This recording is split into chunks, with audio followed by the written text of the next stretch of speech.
Mistakes. Love them or hate them, if you're learning a foreign language, you're bound to make them. And when you make them, you're bound to hear about them. That's right, I'm talking about feedback. Some people hate getting feedback and say that it's humiliating and demotivating. Others love it, claiming that getting lots of feedback is the only way to grow. But which is it really? Is feedback helpful or hurtful? In this video, I'll share my answer that could surprise you.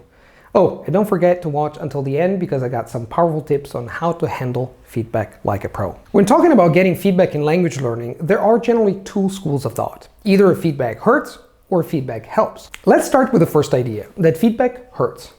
When people say that feedback hurts, they're usually describing scenarios that include taking a language test and having your mistakes circled in red ink, or blanking in the middle of a conversation because you suddenly forgot a word, or learning for years only to travel abroad and find out that no one can understand you.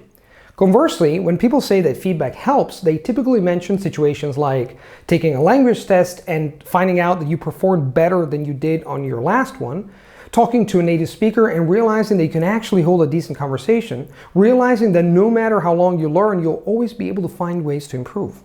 People in the feedback hurts category often find that getting corrected is deeply humiliating and something to be avoided at all costs. People in the feedback helps category see getting corrected as an inevitable but ultimately positive part of the process that can help direct your attention towards areas of improvement. But which of these camps is right?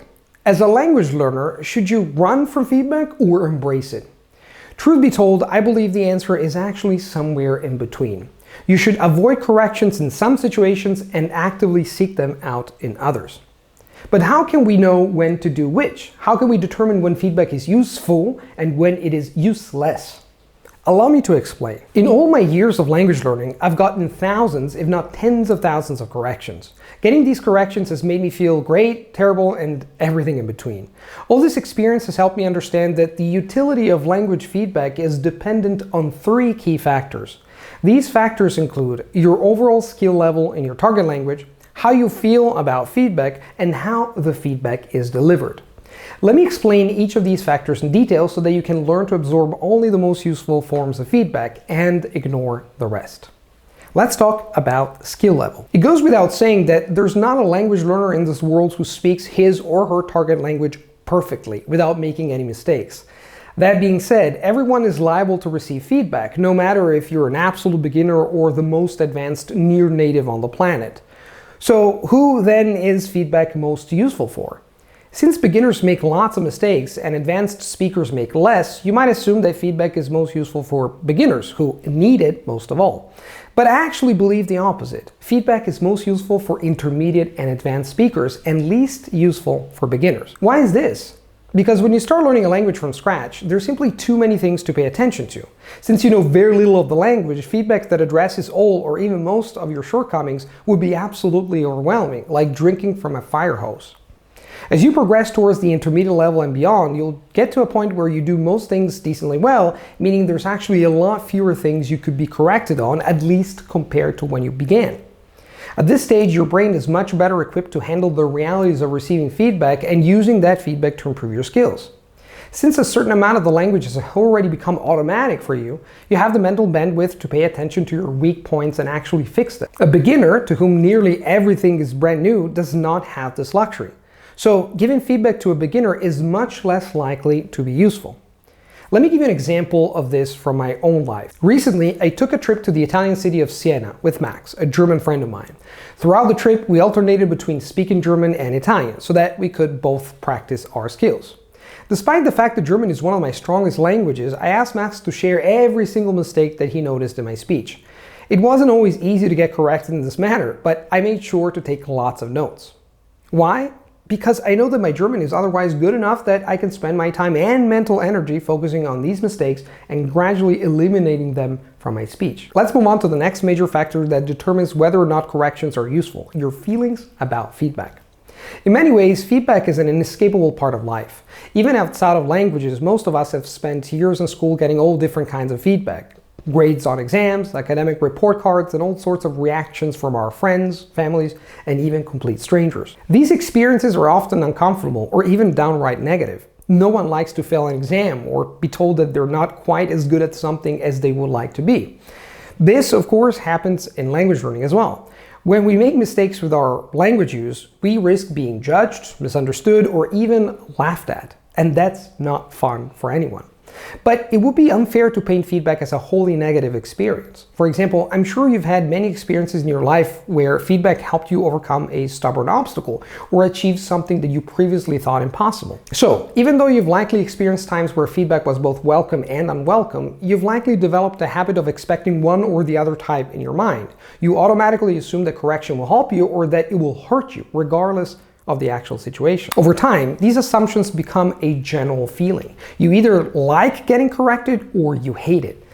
They make you feel great or make you feel dumb, with little in between. If you're in the latter category, where having someone correct you makes you feel bad, then most feedback is not going to be of much use to you. Even if the person correcting you is well-intentioned, the reality of having your performance scrutinized might throw you off and impact your will to keep learning. On the other hand, if you're in the habit of seeing all or most feedback as constructive and useful, then that's exactly what it will be. In this way, your feelings about getting corrected become a sort of self-fulfilling prophecy. You get the exact amount of value from them that you expect to. All that being said, I think it's much better to have an open mind towards feedback rather than a closed one. But how can you cultivate such an open perspective if you do not have it right now? That's a topic for a different video, but here are my tips. Again, accept that all language learners make mistakes, even the most skilled of us. Challenge yourself to remain positive and upbeat, even as you make mistakes and get corrected for it. If you're able to quickly recover after a misstep, you'll find that people often forget you made the mistake at all. And finally, realize that corrections are often the clearest pathway to improve. After all, if you don't know what you're doing wrong, you'll never be able to fix it. Now, let's move on to the last factor that influences the quality of feedback: how feedback is delivered. Let's imagine for a moment that you're learning Russian. You're chatting with a Russian speaker for the first time, and in the middle of the conversation, you say the Russian equivalent of "I want to go school." Almost instantly, the person you were speaking to interrupts you to point out that you said something wrong, almost as if it didn't matter what you were trying to communicate, but only the way in which you communicated it. You get the impression that this person only wants to speak with foreigners who get their language right, and that's it. Now, let's rewind back to the moment you made your mistake and try to picture a different situation unfolding. The Russian speaker listens attentively and happily until you're done speaking, and then says something to the effect of, "I'm currently going to school too. Oh, and by the way, you made a little mistake there. It should be, I want to go to school rather than I want to go school." It's not a big deal though, you're doing great. Which of these situations sounds more pleasant to you? The latter, of course. Even though you received a correction in both situations, the positive delivery of the feedback in the second scenario made the whole experience more useful to you as a learner. In the earlier scenario, the Russian speaker was rude and impatient. Even though a mistake like "I want to go school" is perfectly understandable in Russian, this individual was more worried about catching your mistake than actually participating in the conversation. And that's why my final factor of feedback quality is about delivery.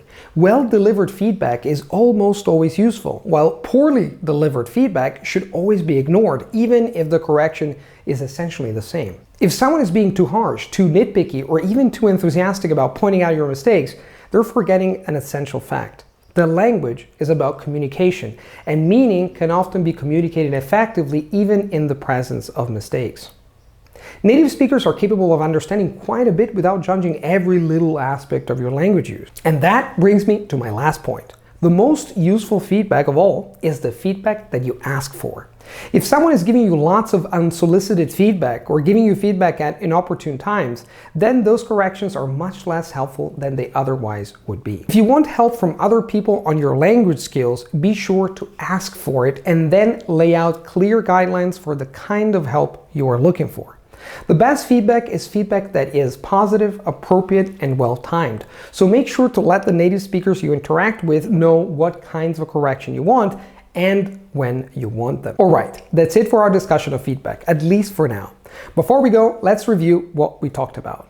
Most people feel either positively or negatively about getting corrected when using their target languages.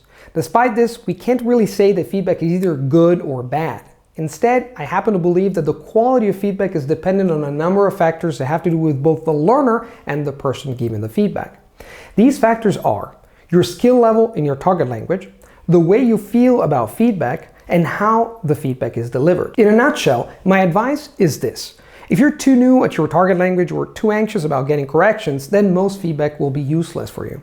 Conversely, if you're more advanced and actually feel like corrections will help you, then you should get as much feedback as possible.